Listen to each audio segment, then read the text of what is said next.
Halo, perkenalkan nama saya Elia dari Prodi Desain Komunikasi Visual. Berikut adalah video UTS Intellectual Property Right. Selamat menonton. Halo teman-teman, pernahkah kalian melihat suatu produk kreatif yang unik dan menarik? Atau mungkin kalian pernah membuat desain, logo, atau karya seni? Tahukah kalian bahwa semua itu dilindungi oleh Intellectual Property Right atau hak kekayaan intelektual?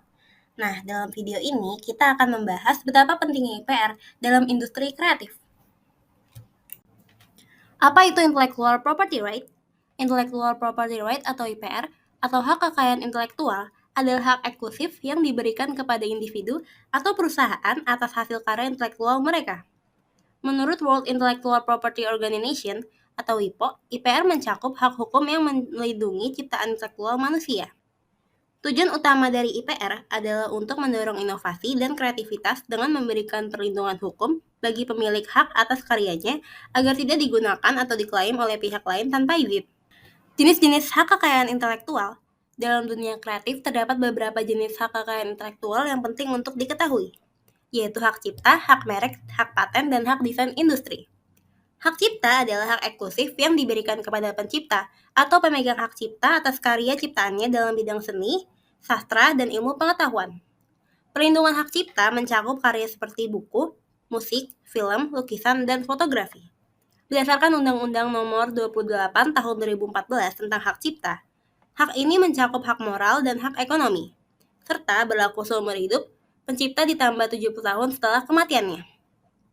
Hak cipta memberikan kepastian hukum bagi pencipta untuk mengumumkan, memperbanyak, dan memberi lisensi atas karyanya.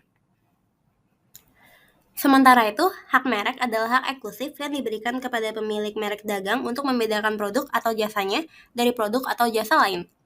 Hak ini mencakup nama, logo, dan slogan yang digunakan dalam perdagangan.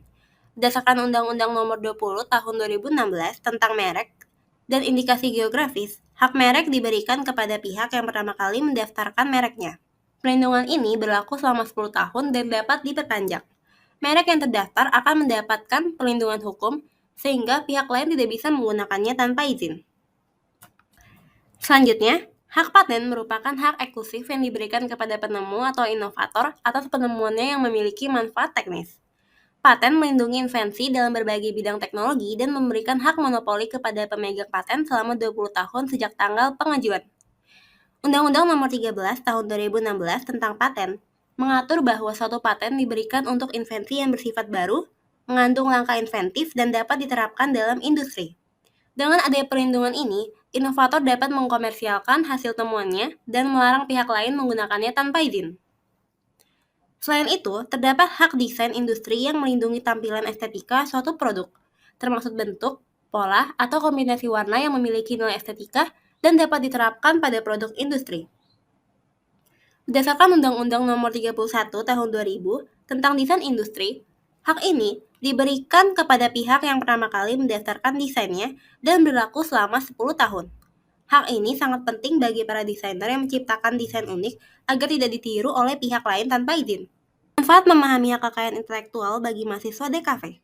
Sebagai mahasiswa desain komunikasi visual atau DKV, memahami hak kekayaan intelektual sangatlah penting. Dengan pemahaman yang baik mengenai hak cipta, hak merek, hak paten, dan hak desain industri, mahasiswa dapat melindungi karya desain yang telah mereka ciptakan agar tidak digunakan secara ilegal oleh pihak lain. Selain itu, pemahaman ini juga membuka peluang bisnis dengan menjual karya secara legal dan mendapatkan keuntungan dari lisensi maupun royalti. Selain itu, mahasiswa DKV juga akan lebih siap dalam menghadapi dunia profesional dengan memahami kontrak kerja dan lisensi dalam industri kreatif. Hal ini menghindarkan mereka dari pelanggaran hukum yang dapat merugikan diri sendiri maupun perusahaan tempat mereka bekerja. Pemahaman tentang IPR juga membantu meningkatkan profesionalisme dalam berkarya, dengan menjunjung tinggi etika dalam penggunaan aset intelektual dan menghormati hak cipta orang lain. Dengan demikian, mahasiswa DKV dapat berkontribusi dalam menciptakan ekosistem industri kreatif yang sehat dan inovatif. Jadi, kesimpulannya, intellectual property rights sangatlah penting dalam industri kreatif. Dengan memahami dan menghormati hak kekayaan intelektual, kita dapat menciptakan ekosistem yang mendukung inovasi dan kreativitas. Jangan lupa untuk selalu melindungi karya kalian dan menghargai karya orang lain. Terima kasih telah menonton, sampai jumpa!